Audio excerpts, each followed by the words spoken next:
Good evening बच्चों। आज हम 8th ग्रेड अभ्यास पुस्तिका भाषा भारती कक्षा 7वीं का है। ठीक है, इसमें हम अध्याय 9 और अध्याय 10 को करने वाले हैं। तो सभी लोग जुड़ जाइए हमारे साथ और सब लोग अपनी अपनी 8th ग्रेड पुस्तिका को निकाल लें और अध्याय 9 और 10 हमारे साथ भरेंगे। वीडियो को रोक रोक के भर लेंगे अगर वीडियो तेज़ चलेगी तो। ठीक है, चलो शुरुआत करते हैं अपन। ये आ गया हमारा पहला प्रश्न, हरियाली की रानी किसे कहा गया है। हमारा पहला प्रश्न है कि हरियाली की रानी किसे कहा गया है। तो जो हरियाली की रानी है तो कभी किसको कहा है, गौरैया को कहा है। किसे कहा है, गौरैया को कहा है ना। मेरे मटमैले आंगन में फुदक रही गौरैया, हमने पढ़ा कविता, है ना। चलो दूसरा प्रश्न है, नीलम की सी नीली आँखें। इस पंक्ति में रेखांकित शब्द है। रेखांकित का मतलब ये जिसके नीचे अंडरलाइन ऐसे लगा है ना, नीचे शब्द के, ठीक, ये नीली के नीचे ये लगा है। तो नीलम की सी नीली आँखें, इस पंक्ति में जो ये नीली शब्द है ना, ये क्या है, संज्ञा है क्या, सर्वनाम है, क्रिया है क्या, या विशेषण है। तो ये विशेषण है। क्या है ये, विशेषण है। विशेषण किसे कहते हैं, जो संज्ञा या सर्वनाम की विशेषता बताए। भाई आँखें क्या है, संज्ञा है ना। तो आँखें की विशेषता बता रहा है कि आँखें कैसी हैं, नीली हैं कि पीली हैं कि काली हैं, है ना। तो यहाँ पे नीली आँखें हैं, ठीक है। तो आँखों की विशेषता बता रहा है, मतलब विशेषता बताने वाला शब्द क्या कहलाएगा, विशेषण कहलाएगा। ठीक, तो हमारा राइट आंसर यहाँ पर ऑप्शन नंबर डी हो जाएगा, विशेषण। ठीक, चलो अगला प्रश्न है, प्रश्न क्रमांक 3, गौरैया अपना नीड़ बनाती है। नीड़ मतलब घोंसला होता है। क्या होता है, नीड़ मतलब घोंसला होता है।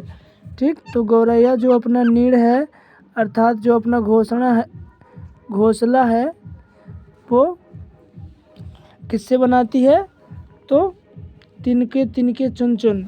हमने कविता में पढ़ा ना कि तिनके तिनके चुन चुन के गौरैया क्या कर रही है, अपना घोंसला बना रही है। ठीक, चलो अगला प्रश्न है, प्रश्न क्रमांक 4, कैसे तुझे पाल पाई होगी री तेरी मैया। इस जो ये पंक्ति है ना, इसमें कवि ने क्या देख कर ऐसा कहा है। भाई गौरैया पे ऐसा क्या देखा कवि ने कि कभी ये लाइन कहा कि कैसे तेरी मैया जो है वो तुझे तेरा पालन पोषण कर पाई होगी। ठीक है, तो ऑप्शन नंबर 3 हमारा यहाँ पर क्या है, ऑप्शन नंबर सी, फुदकना। गौरैया जो मटमैले आंगन में जो इधर से उधर जो फुदक रही है ना, उसको देख करके, उसकी चंचलता को देख करके ही कवि कहता है कि तेरी माँ ने तुझे कैसे पाल पाया होगा। ठीक है, तो हमारा राइट आंसर यहाँ पर क्या हो जाएगा, फुदकना हो जाएगा। अगला प्रश्न है, नया शब्द का अर्थ है। नया का क्या अर्थ है, क्या नाक है, नीड़ है, नाव है या भैया है। तो नया का मतलब क्या होता है, नाव होता है। क्या होता है, नाव। ठीक, चलो अगला प्रश्न है हमारा, खाली स्थान है, ठीक है ना। तो हमें नीचे दिए गए शब्दों में से उचित शब्द, कैसे शब्द, उचित शब्द चुन करके क्या करना है, जो खाली जगह है, जो खाली स्थान है यानी कि रिक्त स्थान है, जो उसको पूरा करना है।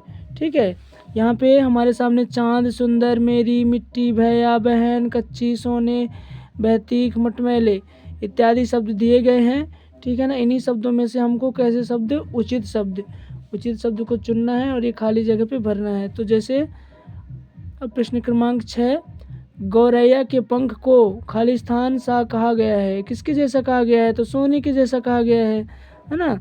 कि गौरैया के जो पंख हैं वो किसके जैसे हैं, सोने जैसे हैं, सोने से पर, है ना, हमारी कविता में आया भी था। 7वां प्रश्न है, मेरे, यहाँ पे क्या भरना है, मटमैले। ठीक है, क्योंकि मेरे मटमैले अंगना में फुदक रही गौरैया। ठीक, तो यहाँ पे अंगना कैसा है बेटा, मटमैला है। कैसा है, मटमैला है, सुंदर थोड़ी है, मटमैला है। ठीक, चलो अब प्रश्न क्रमांक 8, बहती मेरी नैया वाक्यांश में क्रिया शब्द है। क्रिया शब्द बताना है। क्रिया मतलब क्या होता है, जो कुछ भी हम करते हैं ना, सरल से शब्दों में यूँ कहें कि जो कुछ भी हम करते हैं वो क्या कहलाती है? क्रिया कहलाती है। जैसे खाना, पीना, सोना, जागना, उठना, बैठना, नहाना, धोना, पढ़ना, लिखना, ठीक है, ये सब क्या हैं? क्रियाएं हैं। तो यहाँ पर बहती मेरी नैया, यहाँ पर जो नाव है वो क्या काम कर रही है? तो बहने का काम कर रही है, ठीक। तो यहाँ पे जो बहती है, ये बहना क्या है? यहाँ पर क्रिया है, ठीक। तो बहती मेरी नैया वाक्यांश में जो क्रिया शब्द है वो क्या है? बहना है, ठीक। चलो, उम्मीद करता हूँ कि आपको क्रिया के बारे में समझ में आ गया होगा। अब वैसे भी कोई पूछे क्रिया क्या है या कि व्याकरण में प्रश्न आए ना, तो आप यहाँ से उसको समझ के कर सकते हो, ठीक। चलो, प्रश्न क्रमांक 9 है, कच्ची मिट्टी में खाली स्थान शब्द विशेषण है। भाई कच्ची मिट्टी है, मिट्टी कैसी है? कच्ची है, ठीक। मिट्टी क्या है? संज्ञा है। मिट्टी क्या है? संज्ञा है। असंज्ञा की विशेषता बता रहा है, ठीक है। तो हमने अभी विशेषण की परिभाषा मैंने समझाया ना कि संज्ञा या सर्वनाम की क्या करे? विशेषता बताए, अर्थात उसके गुण दोषों के बारे में बताए, आकार प्रकार के बारे में बताए, ठीक है ना। तो वो शब्द क्या कहलाता है? विशेषण कहलाता है, ठीक है।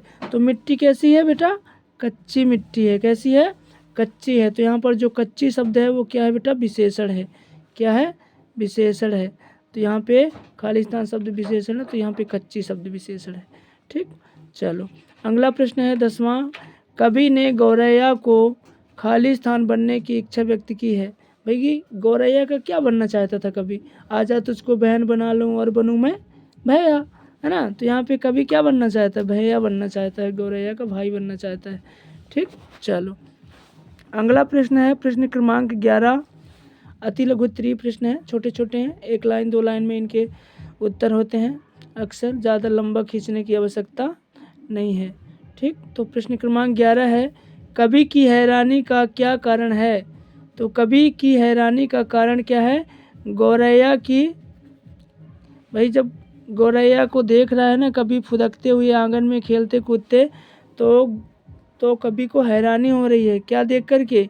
गौरैया की चंचलता, ठीक है। उसकी हैरानी का जो कारण है ना, गौरैया की चंचलता है, जब वो इधर से उधर फुदक फुदक के उड़ती है ना, यही कारण है कवि का कि वो हैरान है। उसकी खुशी को देख के, उसकी प्रसन्नता को देख के, ठीक है ना, वो क्या है? कवि हैरान है। यही हैरानी का उनके कारण है, ठीक। चलो, अगला प्रश्न है 12वां, प्रश्न क्रमांक 12 है, चिड़िया अपना नीड़ किन किन चीज़ों से बनाती है? तो अभी हमने कविता में ही पढ़ा था कि तिनके तिनके चुन के क्या क्या कर रही है? चिड़िया अपना नीड़ बना रही है। नीड़ मतलब क्या होता है बेटा? घोंसला होता है। क्या होता है? घोंसला, ठीक है। तो चिड़िया अपना नीड़ घास फूस तथा पत्तों व तिनकों से बनाती है ना। घास फूस के छाजन से हमने पढ़ा था कविता में, है ना। तो घास फूस तथा पत्तों व तिनकों से बनाती है, ठीक। उम्मीद करता हूँ कि आपको बराबर से समझ में आता होगा, है ना। और आप सारे प्रश्न का हल खुद भी कर सकते हो अपनी भाषा में, ठीक। लेकिन कविता के अनुसार ही करना है। अगला प्रश्न है वो प्रश्न क्रमांक 13, कविता में गौरैया को अंग अंग में बिजली सी भर क्यों कहा गया है? ठीक है, कविता में कहा गया ना गौरैया के लिए कि ऐसा लगता है कि गौरैया के अंग अंग में क्या है? बिजली भरी हुई है। इसका मतलब पूछ रहा है कवि, ठीक है ना, कि ऐसा क्यों कहा है कवि, ठीक है। तो उत्तर है हमारा, कवि कहता है कि गौरैया के अंग अंग में बिजली के समान चपलता लिए हुए इधर से उधर फुदक रही है। ये हमारा आंसर है, ठीक। चलो, अगला प्रश्न है प्रश्न क्रमांक 14, इस कविता में गौरैया के संबंध में कहा गया है, इसी तरह कौए के संबंध में 4 वाक्य लिखिए। भाई हमने कविता पढ़ा ना गौरैया वाला, ठीक है, गौरैया के संबंध में है वो कविता। अब हमको मान लीजिए कौए के शब्द में 4 वाक्य बनाना है, तो हम क्या क्या लिखेंगे कौए के बारे में, ठीक है। आप अपने अकॉर्डिंग भी उसको लिख सकते हो। जैसे हमने क्या लिखा है, देखिए यहाँ पे नंबर 1 है, कौआ का रंग काला होता है, ठीक है। इसकी आवाज़ कर्ण यानी कि कटु लगती है, ठीक है, अच्छी नहीं लगती ना किसी को, ठीक है। चलो, यह कोयल के लिए घोंसला बनाता है, ठीक है ना। कोयल अपना घोंसला कभी नहीं बनाती बेटा, ठीक है ना। उसके लिए घोंसला कौन बनाता है बेटा? कौवा ही बनाता है।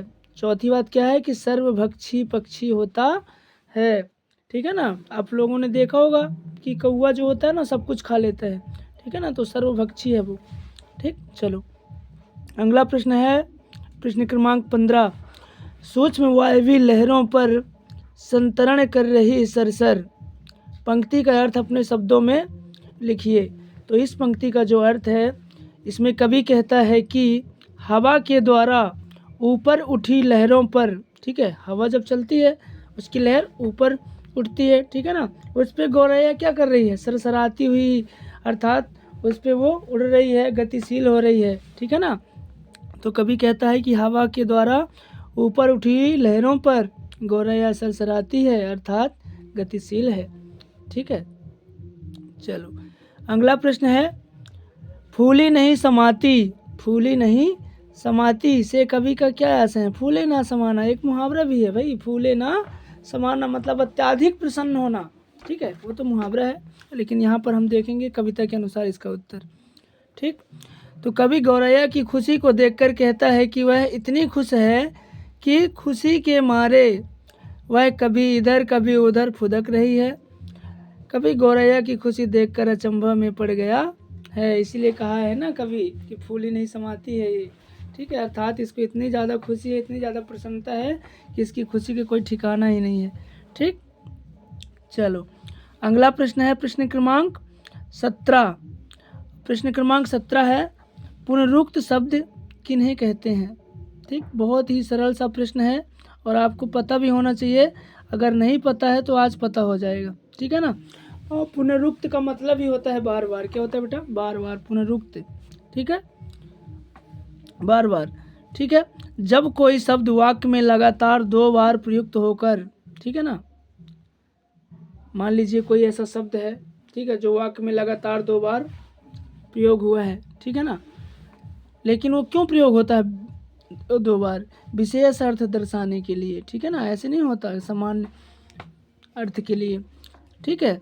तो जब कोई शब्द वाक्य में लगातार 2 बार प्रयुक्त होकर विशेष अर्थ दर्शाता है, इसको अंडरलाइन करेंगे, विशेष अर्थ दर्शाता है तो उसे पुनरुक्त शब्द कहते हैं। कविता में आए पुनरुक्त शब्द जैसे चुन चुन, तिनके तिनके, अंग अंग, फर फर, सर सर, इसी तरह मर मर और भी है ना, आप देख सकते हो।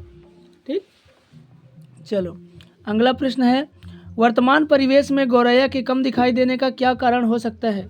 ठीक है ना, ऐसा कौन से कारण है बेटा कि वर्तमान समय में गौरैया तो क्या बहुत सारे पक्षी हैं जो बहुत कम मात्रा में दिखाई देते हैं और कई पक्षी तो ऐसे हैं जो बिल्कुल भी नहीं दिखाई देते, ठीक है, तो इनकी कमी का कारण बताना है हमको।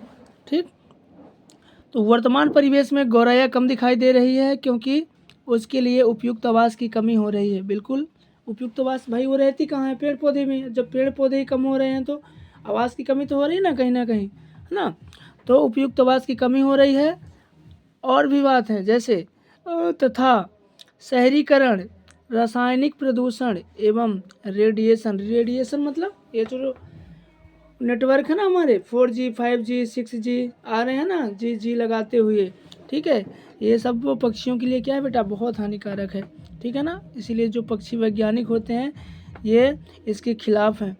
ठीक है, तो रेडिएशन की वजह से इनकी संख्या क्या होती जा रही है बेटा, घटती जा रही है। ठीक, चलो अगला प्रश्न है प्रश्न क्रमांक 19 विशेषण के परिभाषा लिखिए। निम्नलिखित शब्दों में से विशेषण शब्द पहचान करके लिखिए। ये शब्द दिए हैं, इनमें से विशेषण भी बताना है और विशेषण की परिभाषा भी लिखना है। तो हमारा उत्तर है यहाँ पर विशेषण वह शब्द जो वाक्य में संज्ञा या सर्वनाम की विशेषता बताते हैं, अर्थात उसके गुण दोषों को प्रकट करे, उन्हें विशेषण कहा जाता है। ये तो हो गया क्या विशेषण। ठीक, अब ये जो वाक्य है ना, ये विशेषण को लेके ना हमको एक क्या करना है, शब्द वाक्य बनाना है। ठीक है, वाक्य बनाना है। जैसे हमने कहा कि राम ने लाल कुर्ता पहना है, ठीक है, राम ने कैसा कुर्ता पहना है बेटा, लाल कुर्ता पहना है। यहाँ पे जो लाल है ना वो क्या है, विशेषण है। कोयल मीठा बोलती है, यहाँ पर जो मीठा है वो विशेषण है क्योंकि उसके बोलने की विशेषता बता रही है ना कि कटु बोलती है या मीठा बोलती है। ठीक है, राधा आलसी लड़की है, भाई राधा नाम की लड़की है जो कैसी आलसी है ना, उसकी विशेषता बता रहा है। वह अच्छा लड़का है, यहाँ पर जो अच्छा है ये भी क्या है बेटा विशेषण है। ठीक, चलो अगला प्रश्न है, अंतिम हमारा आज का तो नहीं है, लेकिन इस पाठ का आखिरी प्रश्न है, प्रश्न क्रमांक 20। ठीक, पाठ 9 का। यदि आपको पक्षी बनना हो तो आप कौन सा पक्षी बनना चाहेंगे, कारण सहित लिखिए। इस प्रश्न का उत्तर आप अपने अपने अकॉर्डिंग, आपको जो पक्षी बनना पसंद हो, है ना, आप वो बन सकते हो, और वो उसका उत्तर भी आप वो लिख सकते हो। दूसरी बात, आप वो पक्षी क्यों बनना चाहते हैं, आप उसको कारण भी बताना है। ठीक है ना। और जैसे हमने बताया है, देखिए, यदि मुझे पक्षी बनना हो तो मैं कोयल बनना चाहूँगा। क्या बनना चाहूँगा? कोयल। हालांकि कोयल तो सभी लोग बनना चाहेंगे अक्सर, है ना, कोई कौवा थोड़ी ना बनना चाहेगा, लेकिन फिर भी, है ना, कोई कह देगा सर मैं तोता बनना चाहूँगा, तो है ना। चलो, क्योंकि कोयल का रंग देखने में तो काला होता है, लेकिन अपनी मधुर आवाज़ के कारण वह सभी को प्रिय लगती है। क्या लगती है बेटा? प्रिय लगती है सभी को, ठीक है ना। तथा सभी लोग उसकी आवाज़ सुनना पसंद करते हैं। कोयल अपनी मीठी ध्वनि के कारण शुभ का पात्र मानी जाती है तथा संसार में लोगों के लिए उदाहरण प्रस्तुत करती है कि मीठी वाणी बोलने वालों को संसार के सभी प्राणी प्रेम करते हैं तथा पसंद करते हैं। बिल्कुल सत्य है, बहुत बड़ी सीख कोयल से हमें मिलती है, ठीक है ना। लेने वाला चाहिए बस, इसलिए मैं कोयल बनना चाहूँगा। ठीक, आप तोता बनना चाहते हो, क्यों बनना चाहते हो, ये भी लिखना है, ठीक है। चलो, कोई बात नहीं। चलो, यहाँ से हमारा शुरू होता है पाठ 10। कौन सा पाठ? पाठ 10 शुरू होता है। पाठ 9 का हमने प्रश्न उत्तर कर लिया है, अब पाठ 10 का प्रश्न उत्तर हम यहाँ पे करने वाले हैं 8th ग्रेड अभ्यास पुस्तिका में। ठीक, चलिए तो शुरुआत करते हैं।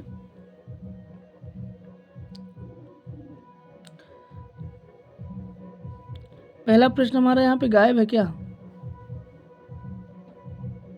चलो, दूसरा प्रश्न यहाँ पे हम देखेंगे, सुभाष चंद्र बोस का पत्र किस स्वतंत्रता संग्राम सेनानी के संदर्भ में लिखा गया है? ठीक है, तो जो सुभाष चंद्र बोस का जो पत्र है ना, वो लोकमान्य तिलक, है ना, के संदर्भ में ही क्या किया गया है, लिखा गया है। ठीक, चलो अगला प्रश्न है, मांडले जेल में लोकमान्य तिलक को सांत्वना देने का साधन था। भाई हमने पढ़ा था कि मांडले जेल में ना उनको किसी से नहीं मिलने दिया जाता था बेटा, उनके अकेले के साथ ही केवल किताबें ही थी। ठीक है, तो हमारा राइट आंसर यहाँ पर क्या होगा? ऑप्शन नंबर बी, किताबें। ठीक, चलो अगला प्रश्न है, और प्रश्न क्रमांक 4, तुम मुझे खून दो मैं तुम्हें आज़ादी दूंगा में खून देने का अर्थ है। खून देने का क्या अर्थ है? तो खून देने का अर्थ क्या है बेटा? बलिदान देना। ऑप्शन नंबर बी यहाँ पर बिल्कुल राइट आंसर है। अगला प्रश्न है, प्रश्न क्रमांक 5, यदि आप अपने मित्र को पत्र लिख रहे हैं तो उस पत्र का प्रकार होगा, कैसे होगा? क्या व्यापारिक होगा, शासकीय होगा, औपचारिक होगा या अनौपचारिक होगा? तो हमने पत्र के 2 प्रकार पढ़े हैं। कितने प्रकार पढ़े हैं बेटा? पत्र के 2 प्रकार होते हैं। ठीक है, जितने भी पत्र हैं ना, उनको 2 भागों में 2 प्रकार में बांटा गया है। एक तो औपचारिक होगा या तो अनौपचारिक होगा। मान लीजिए हम अपने मित्र को लिख रहे हैं पत्र, ठीक है ना, हम इसमें अपनी पर्सनल बातें भी लिख सकते हैं, अपने सुख दुख की बातें भी लिख सकते हैं, बधाई लिख सकते हैं, आमंत्रण लिख सकते हैं, निमंत्रण लिख सकते हैं, है ना। तो इसमें हम सब कुछ लिख सकते हैं, इसीलिए ये हमारे लिए क्या होगा बेटा? अनौपचारिक पत्र होगा। अनौपचारिक पत्र किसे कहते हैं? ऐसा पत्र जिसमें जो सगे संबंधियों, रिश्तेदारों को, मित्रों को लिखा जाता है, ठीक है ना, ऐसे पत्रों को अनौपचारिक पत्र कहा जाता है, हमने बताया था। ठीक, चलो अगला प्रश्न है, प्रश्न क्रमांक 6वां, सुभाष चंद्र बोस ने केलकर जी को, यहाँ पे खाली स्थान में क्या भरना है? मांडले सेंट्रल जेल से पत्र लिखा था। कहाँ से लिखा था? मांडले सेंट्रल जेल, यहाँ पे भरना है। प्रश्न क्रमांक 7 है, सुभाष चंद्र बोस ने खाली स्थान का सुदृढ़ीकरण किया, तो किसका किया था? तो आज़ाद हिंद फौज का। 7वें में क्या भरना है? आज़ाद हिंद फौज। प्रश्न क्रमांक 8, समाज में, समाज मान लीजिए एक शब्द है समाज, इसमें इक प्रत्यय जोड़कर बना जो शब्द है ना, वो क्या होगा? सामाजिक होगा। जैसे बेटा इसमें इक प्रत्यय लगता है ना, कभी भी जब ये इक प्रत्यय लगेगा तो यहाँ पर जो लघु शब्द होगा शुरू में, उसका दीर्घादेश हो जाता है। कैसे आदेश हो जाता है? दीर्घादेश हो जाता है। तो यहाँ पर छोटा सा का बड़ा सा बन जाएगा सामाजिक। ठीक, अगला प्रश्न है कारागार शब्द का अर्थ क्या होता है? तो जेल है, यहाँ पे खाली स्थान पे जेल भरना है।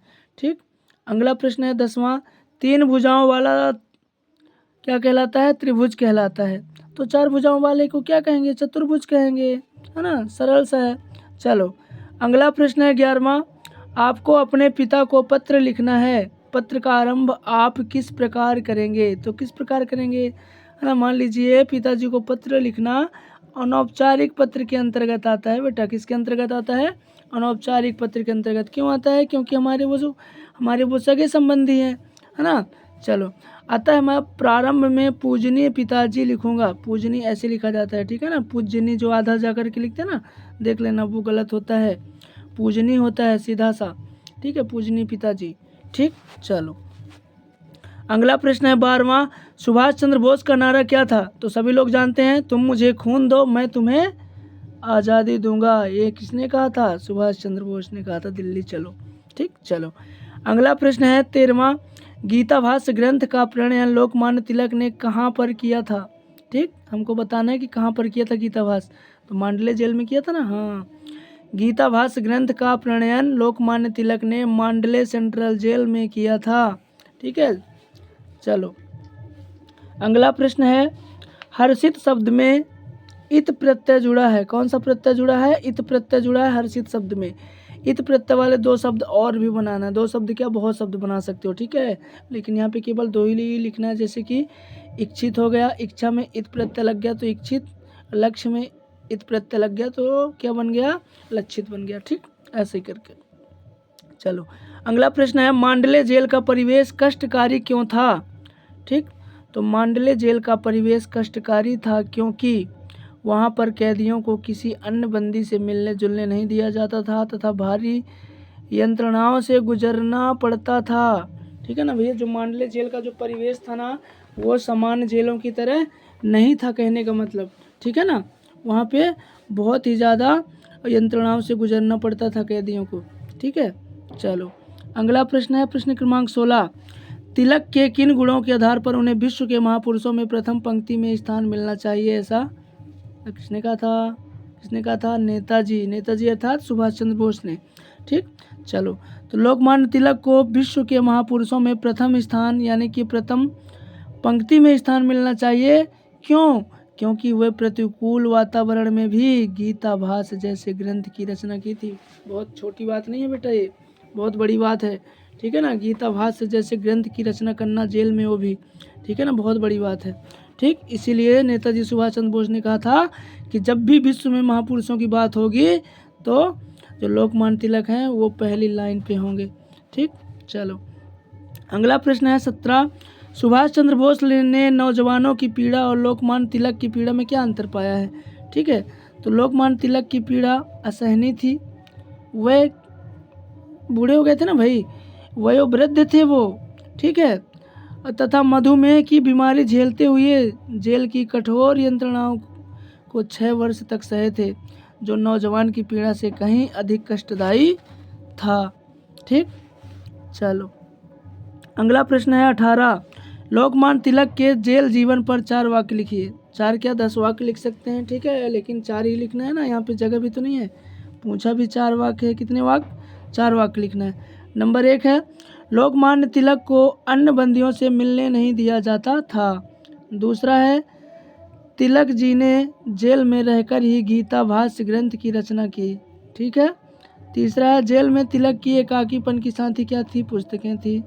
ठीक है ना, चलो अगला प्रश्न है, यदि आपको कुछ समय एकाकी जीवन व्यतीत करना पड़े, एकाकी जीवन मतलब मान लीजिए कुछ समय आपको अकेले में जिंदगी जीना पड़े, तो आप क्या करोगे भाई उस समय, है ना। समय का उपयोग कैसे करोगे? किसका उपयोग? समय का उपयोग। क्या करोगे? कहोगे नहीं जेल से निकलूंगा, ये करूँगा, वो करूँगा, ये करोगे कि वहीं पे कुछ रह के कर सकते हो ना। चलो मेरा अनुभव है वो देखिए। ठीक, अलग अलग बच्चों का अलग अलग अनुभव हो सकता है, बट यहाँ पे हम आपकी सहायता के लिए यहाँ पे इसका उत्तर लिखे हैं। ठीक, जैसे चलो, यदि मुझे कुछ समय एकाकी जीवन व्यतीत करना पड़े तो मैं अपने देश के महान क्रांतिकारियों के जीवन वृत्त से संबंधित किताबों का अध्ययन करके उनसे प्रेरणा ग्रहण करूँगा। ठीक है, महापुरुषों की किताबों को और पढ़ूंगा, उनकी जीवनियों को पढ़ूंगा, ठीक है ना, और क्या करूंगा, उनसे कुछ प्रेरणा ग्रहण करूंगा, तभी तो पढ़ूंगा ना, ठीक है। तथा उनके द्वारा लिखी गई महत्वपूर्ण पुस्तकों का अध्ययन करते हुए अपने एकाकीपन के अनुभव को भी लिखता रहूँगा। अपने भी एकाकीपन के अनुभव को लिखूंगा मैं, ठीक है ना, कि वहाँ पे मैंने कैसे रहा, कैसे समय बिताया, है ना, कैसी दिनचर्या थी, चलो ये सब कुछ, ठीक है। चलो पाठ 10 का हमारा आखिरी प्रश्न है और आज के सेशन का भी हमारा आखिरी प्रश्न है, प्रश्न क्रमांक 20, ठीक। माननीय प्रधानमंत्री जी को मन की बात में अपनी बात जुड़वाने के लिए एक पत्र लिखना है। पहली बात तो ये जान लो कि माननीय प्रधानमंत्री जी को पत्र लिखना है। किसको लिखना है? प्रधानमंत्री जी को। तो पत्र का जो प्रकार होगा बेटा कैसे होगा? औपचारिक पत्र होगा। कैसे होगा बेटा? औपचारिक होगा, ठीक है ना। औपचारिक पत्र में तो जानते हो ना कुछ नियम कानून होते हैं, ऐसे नहीं लिखा जाता जैसे अनौपचारिक में कुछ भी लिख सकते हैं, ठीक है। चलो तो यहाँ पे हम एक छोटा सा प्रारूप लिखे हैं, आप लोग देखो और आप लोग भी ऐसे लिख लेना, ठीक है। सेवा में, ठीक, माननीय प्रधानमंत्री महोदय, ठीक, भारत सरकार, नई दिल्ली, ठीक है ना। विषय, विषय क्या है? मन की बात कार्यक्रम में अपनी बात जुड़वाने के संदर्भ में, ठीक है ना, या अपना अनुभव जुड़वाने के संबंध में, बात जुड़वाने के संबंध में। माननीय महोदय, मैं में यानी कि अपना नाम लिखना है यहाँ पे, ठीक है ना। खाली जगह पे क्या लिखना है? अपना नाम।